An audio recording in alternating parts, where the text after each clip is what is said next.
Hello, everyone. I'm Julianne Meyer. You are watching Own Your Wellness, and I'm excited to be here today. You know, I'm always excited to be here today, but today's special guest is pretty amazing. So without further ado, I'm just going to introduce her, and we're going to get straight up into conversation. Her name is Deborah Charnes. Welcome to the show. So glad to have you here today.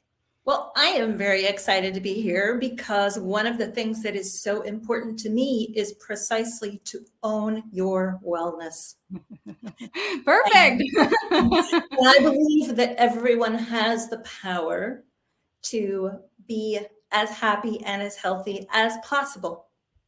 I couldn't agree more. And, you know, like the tagline says, there's more to health and wellness than broccoli and burpees. So, there's broccoli.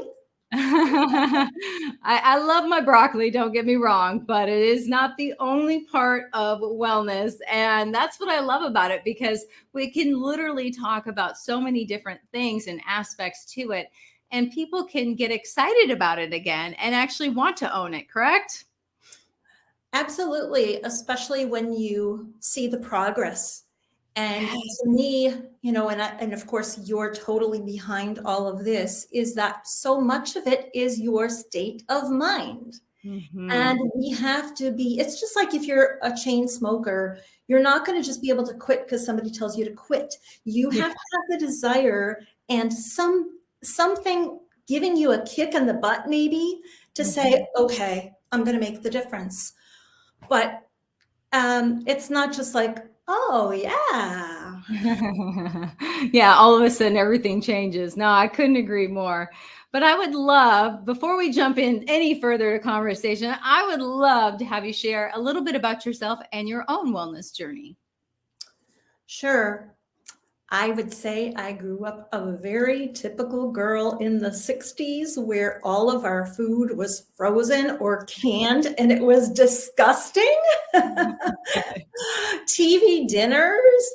My mother was diabetic, however, so I was always aware of sugar content and I always avoided sugar.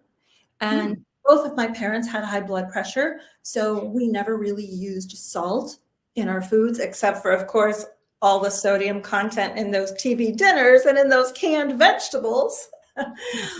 But when I was pretty young, when I was an adolescent, I had pretty severe low back pain.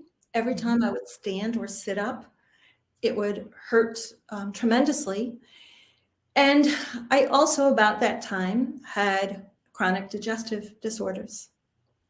Fortunately, my mom took me to an kind of trying to think what they're called, the surgeons, the bone surgeons, osteo, whatever surgeon. And of course, the name itself can scare a kid. Unfortunately, what he told me was my issues were structural, musculoskeletal, and he told me I needed to strengthen my core. And of course, sleep on a hard bed and things like that. But basically, everything he told me to do was lifestyle and very much in sync with my yoga lifestyle of today. So he was the one that kind of got me understanding early on that we can make a difference just through simple changes. And then as far as my digestive disorders, my mom also took me to a gastroenterologist and they did all those ugly procedures. And the response was, and hey, this is so common, stress related. So very young, I started meditating and breath work. Wow. That's amazing and very unusual. I remember, sorry to interrupt, but I remember when I was little, I used to have these headaches. So my mom used to take me to a chiropractor. But now that I look back, I realize those were stress headaches. That's what they were. It had nothing to do with, my back being in alignment or not. It had everything to do with the amount of stress in her toxic home situation. But anyway, continue, please. No, but I that's bottom line, because I am a certified yoga therapist. Mm-hmm. And what I tell people all the time, because no one really understands what a certified yoga therapist is, they think it's all about yoga.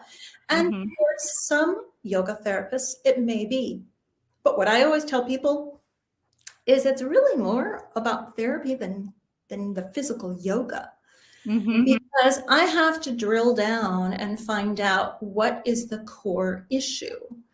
And as an example, I've had clients with severe PTSD that were, from being in the military, Mm-hmm. and they had horrendous pain. They were on opioids. But if you drill down, what is the problem? Trauma. So it's emotional. And, the painkillers aren't going to get rid of that.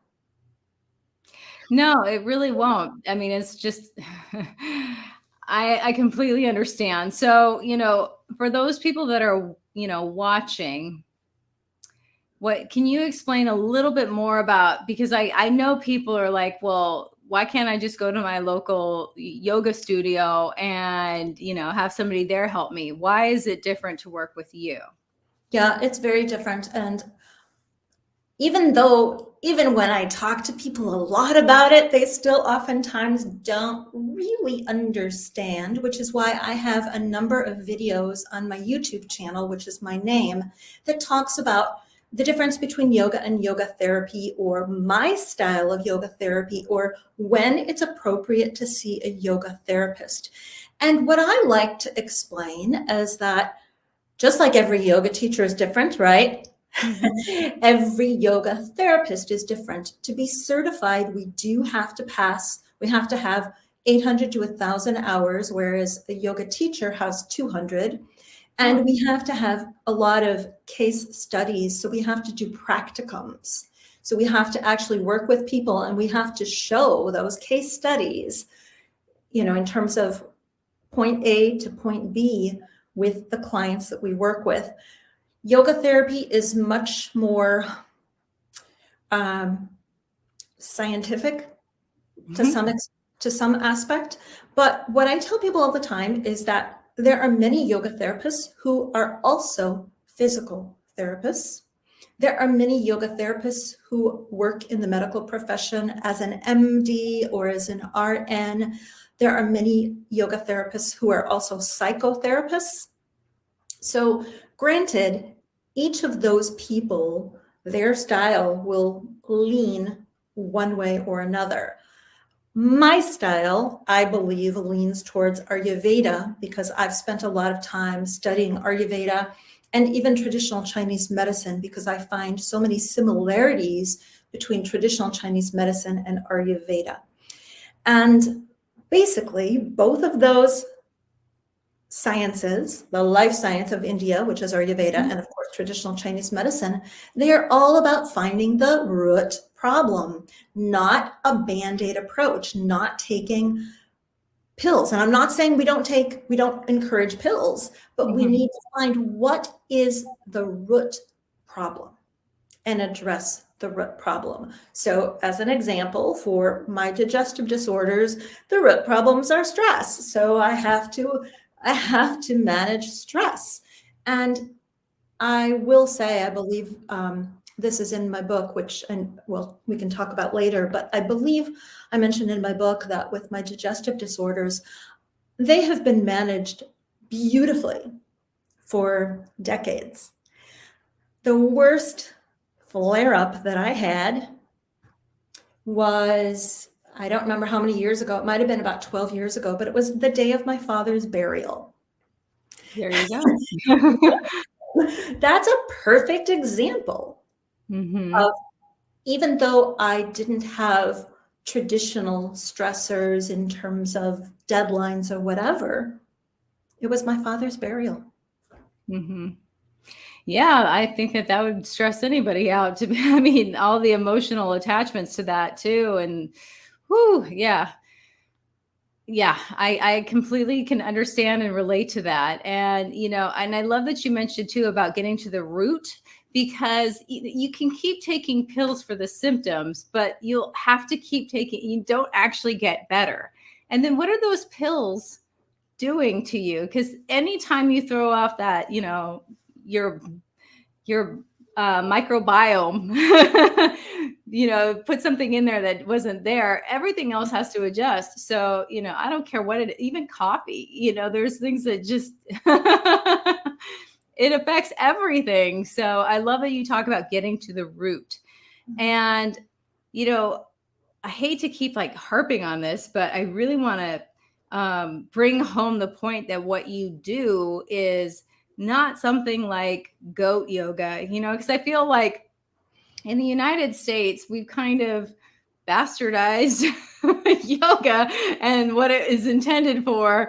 And especially in Orange County, I live in Orange County, and I'm telling you, it's like going to the bar, it's like, I'm not saying that it's for, I love that it's for everybody. But I think that sometimes it gets lost, like the intention behind it isn't necessarily what was originally intended. And so I like that, you offer real healing.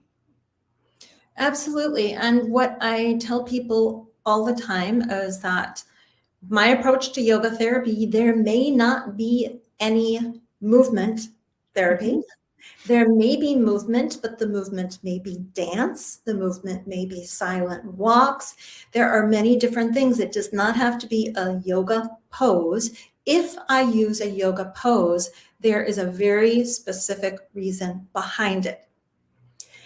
But much of what I do, I also have been trained in many other holistic modalities. Mm-hmm. So oftentimes I will incorporate, let's just say, acupressure or, whatever else, just because there are many other modalities that I do.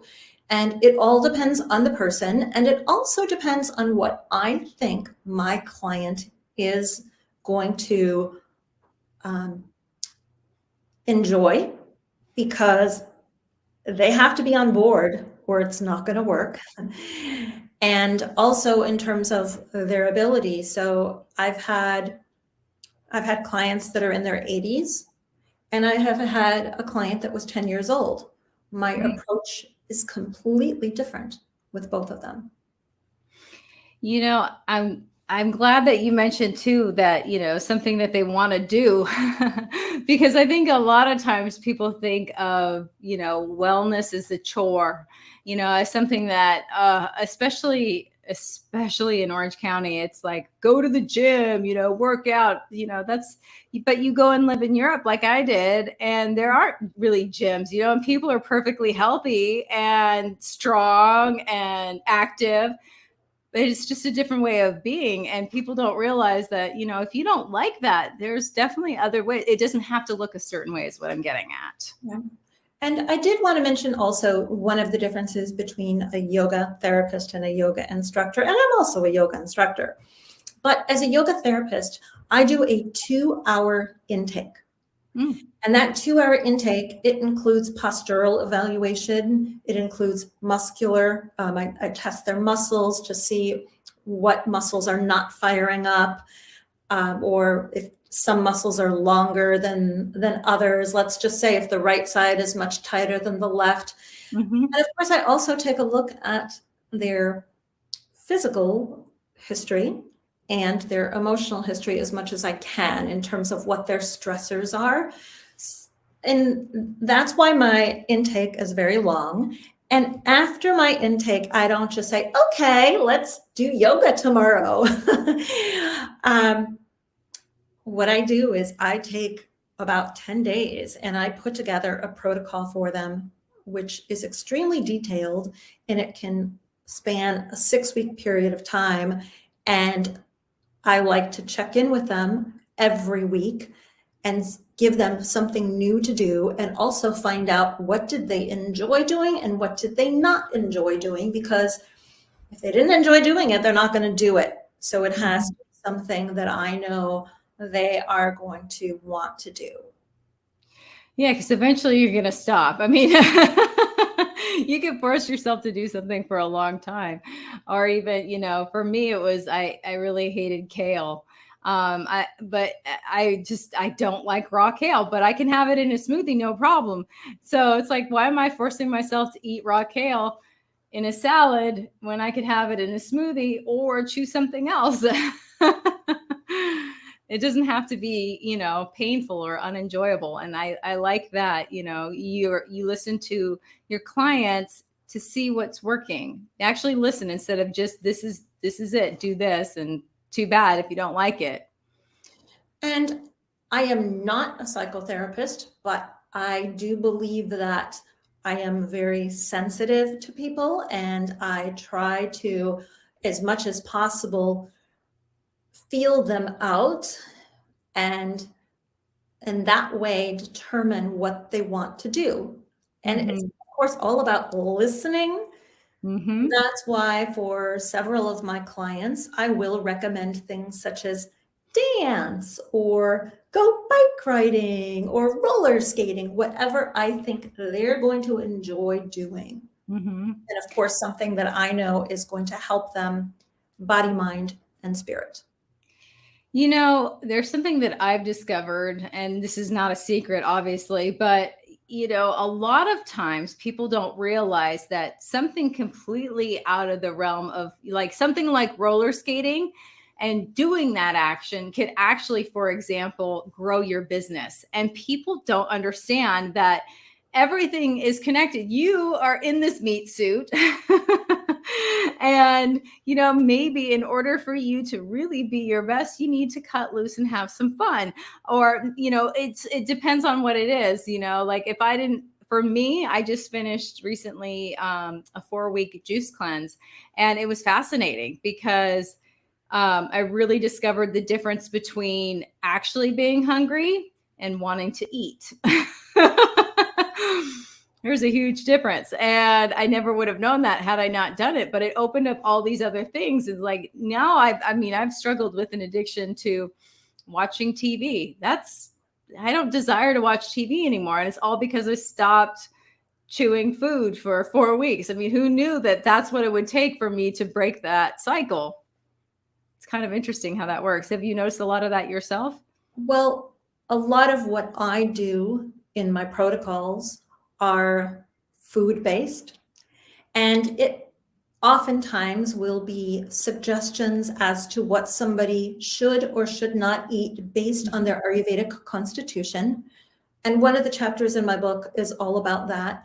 But the other thing too is that there is a book by Marianne Williamson, and I can't remember the name of it, but there are exercises from it which I incorporate in some workshops that I do. And it's about mindful eating.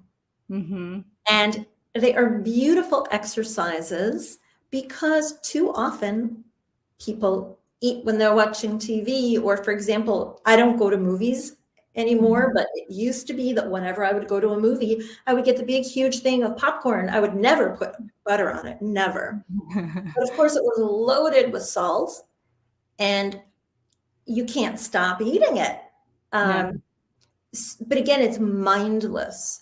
And what most of us need to do more is have mindful eating practices. And you actually feel full and you enjoy what you're eating. It's when you're not paying attention, if you have a piece of cake, I notice too, if I'm not paying attention to the piece of cake, for example, I can eat the whole thing and still not feel satisfied. If I'm paying attention to what I'm eating, I get a couple bites and I'm good.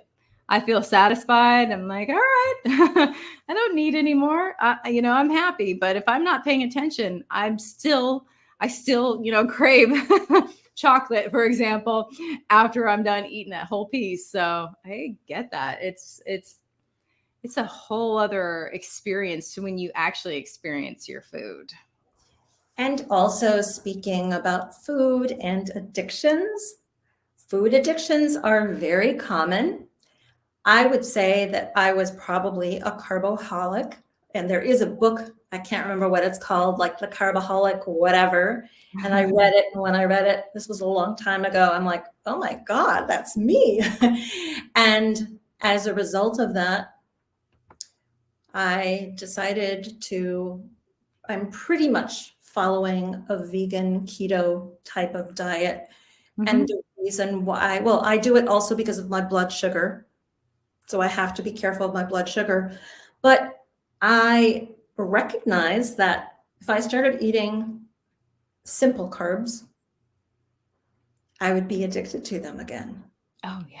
And the other foods that are highly addictive, and I gave these up ages ago, are sugar and dairy, and of course soda, and of course the Coca-Cola and the coffee. I don't do any of that. I follow what's considered in Ayurveda a sattvic diet.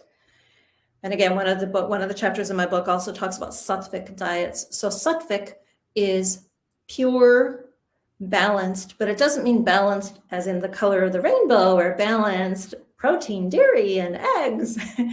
It's balanced from an Ayurvedic standpoint. And what's the easiest for people to understand in terms of balance is if you drink coffee, it's agitating. Now, I will admit I loved that agitation. I felt I needed that agitation.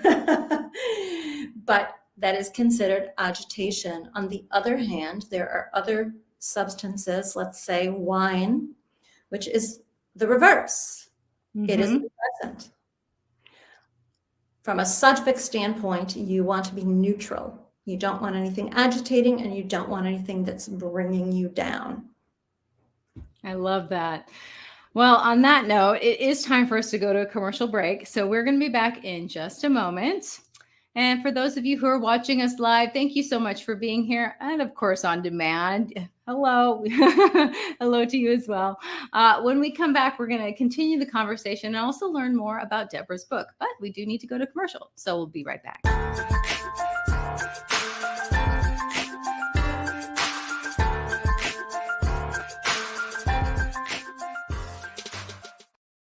When drug or alcohol addiction take over, things begin to disappear. Your friends, your family, and eventually, you. Recommended by Dr. Phil, New Method Wellness can help get your life back with individualized treatment plans for dual diagnosis clients. New Method Wellness provides the most highly credentialed treatment in a safe and welcome environment. Call New Method Wellness for your free consultation and ask about our national accreditations. Together, we can put the pieces back together.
Welcome back, everyone. I'm Julianne, and today's special guest is Deborah. Welcome back to the show. Before we went to commercial break, you've been mentioning a little bit about your book, but I really want to share also, once again, your website where people can find it. But I'd love for you to really dig into what it's about. Well, I guess first I want to just say what drew me to write the book. I would like to think that I am a healer, and I want, even if I'm not a hands-on healer, I do hands-on healing, but I want, even whether I'm a yoga instructor or a therapist, I want people sincerely to live their best lives, which I know you feel the same way. And I recognize that sometimes people need something to get them going. And I have been searching most of my life to answers and to try to find these solutions and to try to find simple, enjoyable solutions. I have traveled all over the world, and I have been fortunate enough to have found 12 people that I consider my mentors around the world. And my book focuses on those 12 people. The title of my book is From the Boxing Ring to the Ashram, Wisdom for Mind, Body, and Spirit. And what I do is in every single chapter, I focus on one of my mentors and the life lessons that I learned from him or her. A lot of them are female gurus. And what I try to do is I try to find things that are very easy and enjoyable and free for people to implement in their daily lives. And they can be things so simple that children do them all the time. But as we grow up, we can't do that. We have too many things to do, right? But if we just take 10 minutes a day for different things, to different simple practices, we really can live our healthiest and our happiest of lives. My book, with each of the 12 gurus, some of them are real gurus wearing orange robes. They have Swami on their name. Others are researchers, MDs, PhDs. Some of them are spiritual leaders. They cross the gamut of what they represent. But to me, they all share wisdom, traditions from the past, and modern knowledge from the present, and have simple tools that they share with everybody. So just as an example, I'm reading a book right now, and I could mention the title, but it's written by a famous actor. And he talks about how when his father was dying, he started reading a funny book that they used to read when they were children to the father.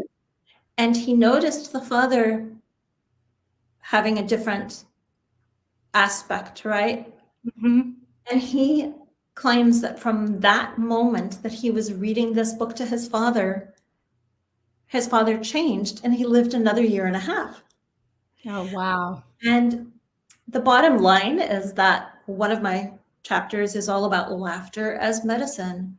And that's one of the examples that I give about how it's natural for all children. It's an instinct for children to laugh and play. And as adults, we become serious. Not always, but too often. And and in my book, in every single chapter, I support all of the suggestions with research studies, because I can be skeptical and I want to know. I love that. I think, telling stories is the best way to get into somebody's subconscious, but also backing it up instead of just believe me. Like, who am I to tell you what to do? But maybe you'll actually listen if, I can tell you why I'm saying what I'm saying. And I love that, because I used to work with a spiritual mentor, and he for a long time was a pastor. And what he said I thought was really fascinating, because, usually you think of religion and science is completely separate. And he goes, science explains religion. I don't know why there's such a, disconnect there. And he's like, there's always a scientific explanation to explain something spiritual. I mean, how do you think things happen? I love that comment. And in fact, one of the chapters in my book is about a guru who is called the spiritual scientist. I love that. And he says the same thing, that it was precisely his interest in science Hmm. that confirmed all of his beliefs, Exactly. which is counterintuitive for a lot of us, Hmm. but yes. Yeah, it was for me in the beginning, but and then I thought about, I'm like, that makes so much more sense. Why does well, first of all, nothing is separate. So if nothing is separate, then nothing is separate. That includes everything. So why do we keep trying to box things off and put them off into different sorts of compartments, you know? I was speaking with somebody earlier today and we were talking about wearing masks, and it was just, it reminds me of that. It's like, we get to decide who we're going to be at all times. And, and I don't know why I feel compelled to share this because this isn't really 100% on topic, but it's like people get stuck in their personality and they say, oh, that's just who I am. And it's like, no, actually, that's who you're choosing to be right now. And it might feel comfortable because you've been doing it so many times in a row. But you don't have to be that. You don't have to do that. It's a choice. And whenever anybody's like, oh, no, it's not, I always use the example of who somebody shows up to in a boardroom versus holding a newborn infant. You're telling me that you're exactly no, you're not. You're going to coo and hold on and, this whole thing. You would never do that in the boardroom. So, we get to be who we want to be. So I love this idea, though, of just sort of exploring, who has helped you, step into more of life. And kind of off subject is I have been doing since March of 2020, I've been leading a virtual book club. And one of the books that I featured was all about these masks. Oh, wow. And I found it was fascinating. I was not familiar with that concept before, but I really enjoyed it. And one of the things I do mention in my book was that one of my teachers, not one of my 12 gurus that's in the book, but one of my teachers, and I do mention this person in my book, I credit him for kind of pushing me out of the role that I was trained to do and to really embrace who I was at the core and to decide to commit completely to holistic wellness and to my writing. Whereas before, of course, I had my other career and I was all focused on that and I was working 24/7 and it was crazy. And I still was able to always maintain my personal yoga, meditation, breathwork practice. And I was also teaching, but not I wasn't able to really dedicate myself to it. You said something important. It's like, we do, especially in the United States, we're trained to do certain things. We step in to fill in we want to check off the boxes and do all the things that are considered successful because that's what we're just sort of conditioned to do without even thinking, do I want that? Is that for me? What would actually light my soul on fire? What would be amazing? And I finally got to the point where it was like, I've done jobs that I'm really good at them, and I actually enjoy it to a little bit. It was, good is the enemy of great, and it was good. It was never great. But the thing is I thought, wow, I'm literally exchanging my life for this. And as soon as I started saying that to myself, it really changed my perspective. And I remember one time, this is an amazing story. I remember one time I was working in pharmacy and I was working in a long-term care facility and we were blister packing, when you pop the pills out of the little metal thing or whatever. So we were doing that for nursing homes and, we stand there and I look over at my partner who's also blister packing. I said, do you realize that we spend most of our waking hours standing in this one spot? And she looked at me. Hand to God, she quit a week later. She said, I don't want to be standing there. That was beautiful. At the same time, I do want to mention that another chapter of mine is all about the concept of karma yoga, which sometimes is called seva, S-E-V-A. And I translate it as selfless service, or doing something expecting nothing in exchange. Mhm. And in my book, of course, my book features my gurus, but I also give firsthand examples. And one of the examples that I talk about when it comes to karma yoga is I was doing one karma yoga project in Mexico, but I still had some of my ego, Mhm. and I felt that 3 of us were doing the work better than the 3 of them. And that caused problems. Mhm. And again, it's both the ego and then also the expectations. So what I was doing in that role was totally not what I had expected. It wasn't what I signed up for. Mhm. And I almost felt a little bit hoodwinked. But again, it was the problem wasn't what I was doing or where I was. It was my expectations. On the other hand, last year I spent a month volunteering at an ashram. And before I went, I told them, oh, I would love to do this and this and this, right? Because these are my areas of expertise and I'm great at these things. And I did do some of that. But for the most part, I was doing whatever was most needed on that particular day. And Mhm. I was totally fine with that. And I had a wonderful time because I didn't have the expectations and my ego did not get in the way. And that's what's important about karma yoga or seva. And the same thing when we're in the workforce. Traditionally, our ego is always going to get in the way, right? Or our expectations. It's time for me to get a raise. It's time for me to get a promotion. Why does Joe get the promotion and not me?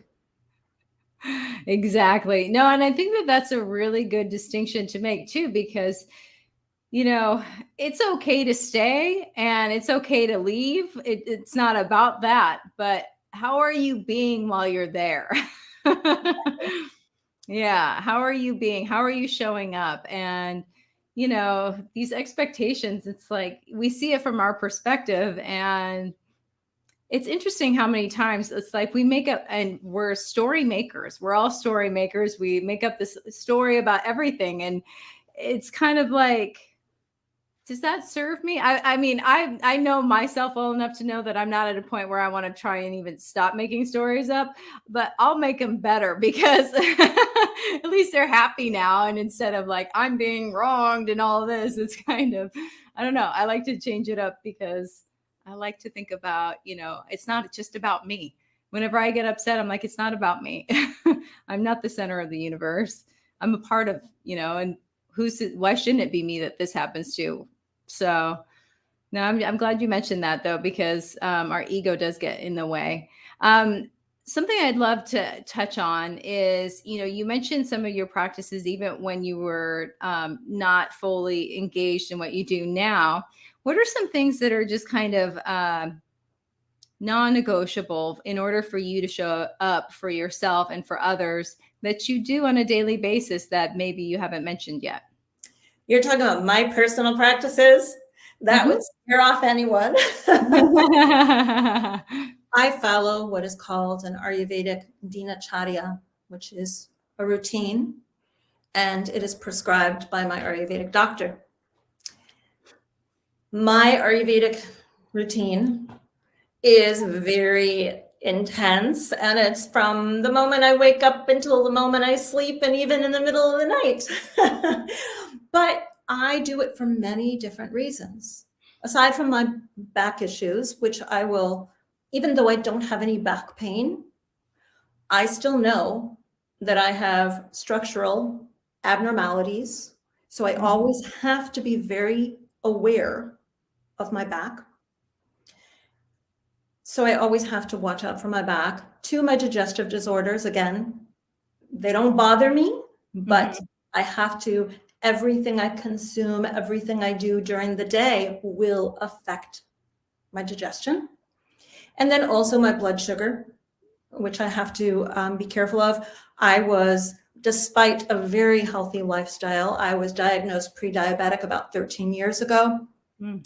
I take 0 drugs.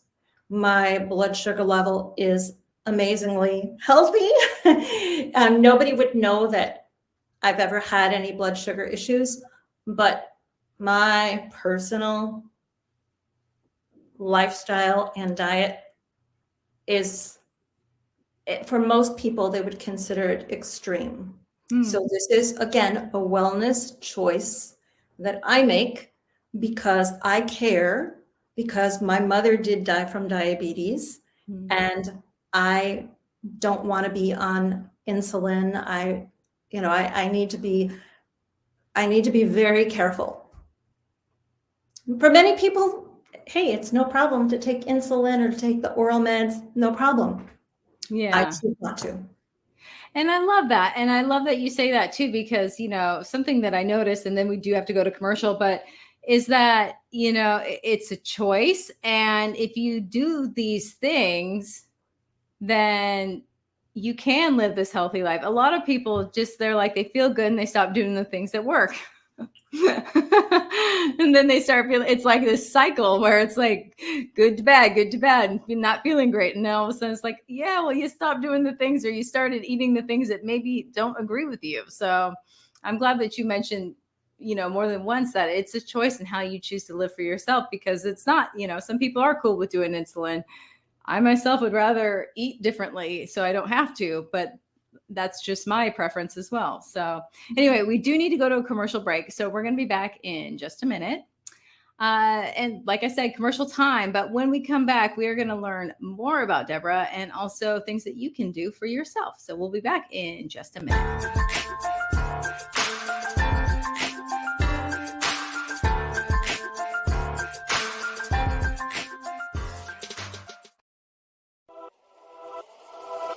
Welcome to E360 TV, the live streaming and on-demand destination for influential voices and enlightened audiences. We offer trending, grassroots, and purpose-driven content across a diverse range of interests. E360 TV is more than just watching programs. We offer the ability to interact with live shows connecting audiences to real, authentic influencers and storytellers while streaming to millions of devices.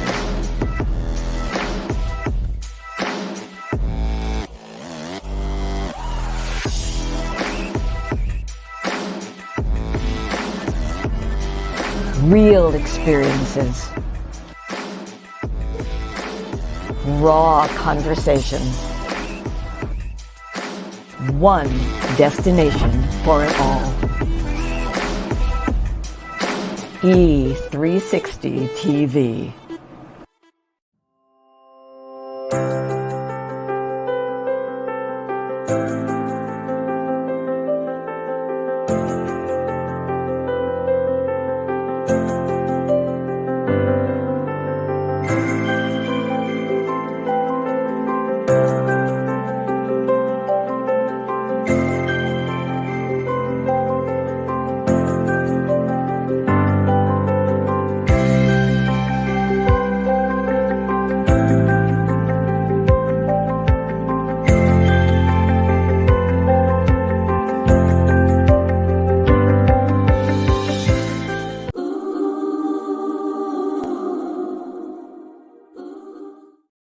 Welcome back, everyone. Let's bring our guest back on. Deborah, welcome back to the show.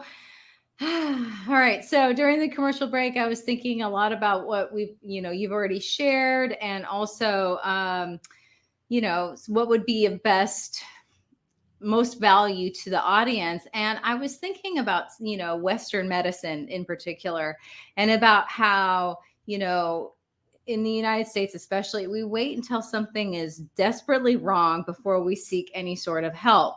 And, and then we'll go and somebody will say, your labs came back normal or within normal range. And I'm like, yeah, but you know what? I still feel like crud. So something is wrong. And they're like, well, we can't help you. It's all in your head.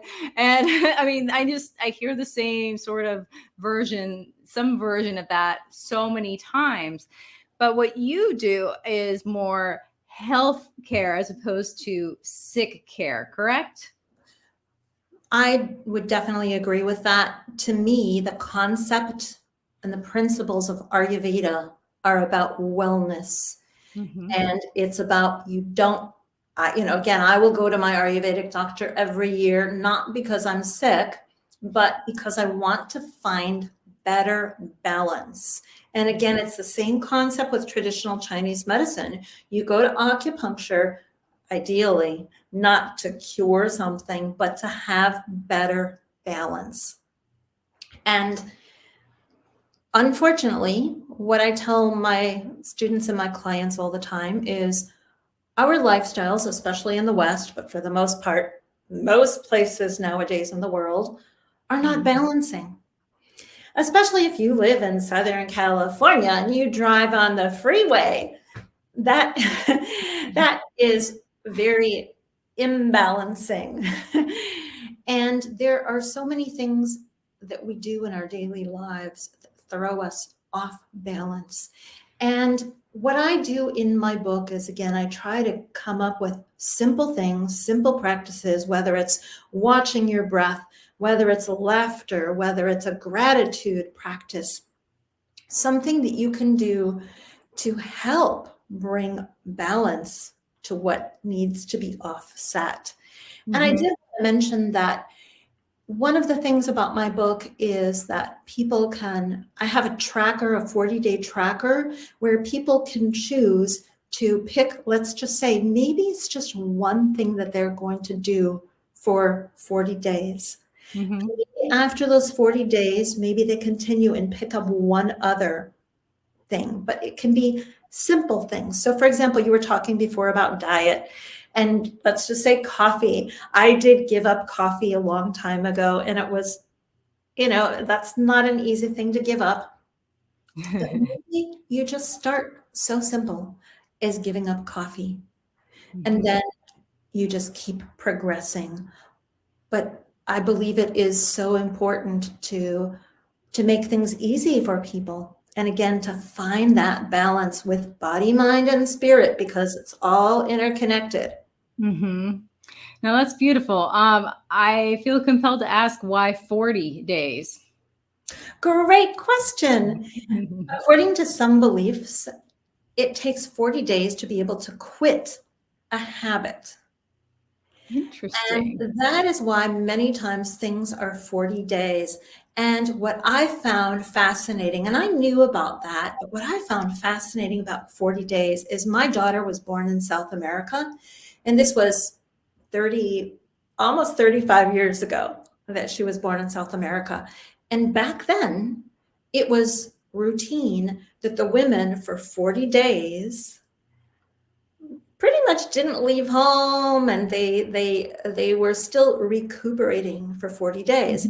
And then when I studied Ayurveda, which was maybe in the year 2010, I found that Ayurveda has the exact same rule for women when they give birth.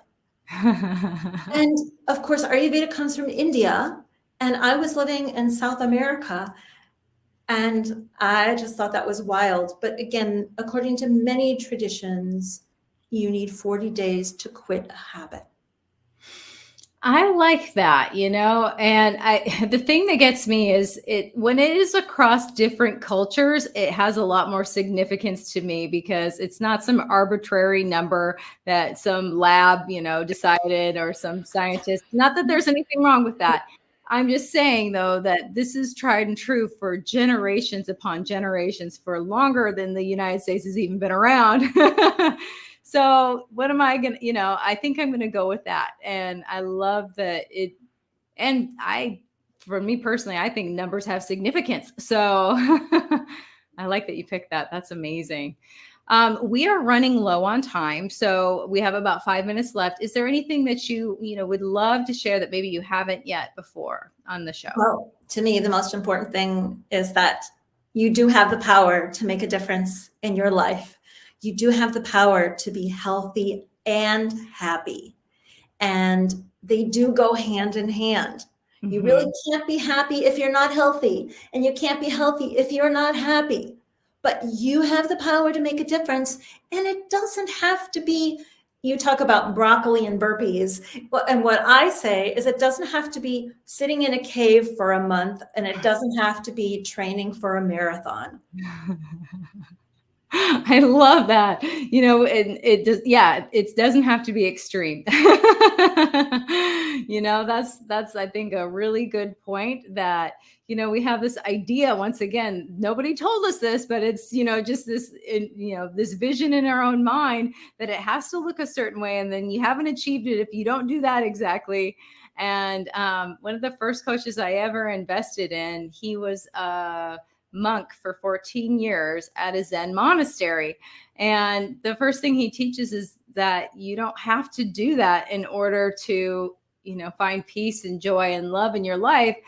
But obviously when, because all the things come up, no matter what, no matter where you are. But I do want to mention that in our society, how many of us have heard no pain, no gain? Oh, yes. Ugh.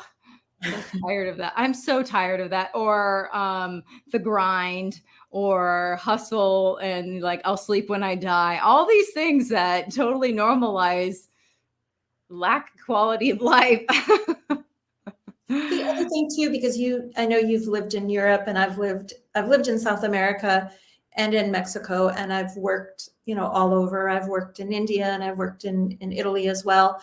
And there is a very different style of eating in other countries.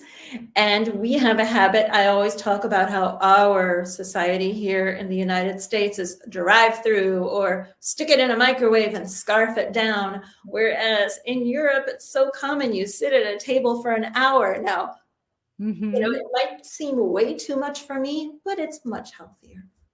It is much healthier, and you actually really enjoy the food. But it's not even just necessarily about the food. It's about connection. It's about being present. It's about being instead of doing. And, I just think that that's such a great point, because we're so busy doing. One of my first coaches, he always said, we live in a microwave society. And he just meant right now, and it's very true. But anyway, I just want to pop up your website one more time in case anybody didn't get that from before. What else can people find here besides your book? Well, that is my author site. But once you're on the author site, you can find my other websites, and my yoga therapy site has loads and loads of information. I am a writer, so I've written 500 articles between different sites. And so many of them, all the health and well-being and lifestyle, are on my one website, which you can find from deborahcharnes.com. Perfect. And I also have a lot of information about the therapeutic workshops that I do. And it talks a little bit more about what yoga therapy is and isn't. I love that. And so it's one-stop shopping, but here's where you get the book. So I just want to say thank you so much for being on the show today. It has been an absolute pleasure. You are a gem, and I appreciate you being here. Well, I so much enjoyed it. Thank you. And everyone, that is all the time that we have for today. Enjoy the rest of your week, and we'll see you again soon.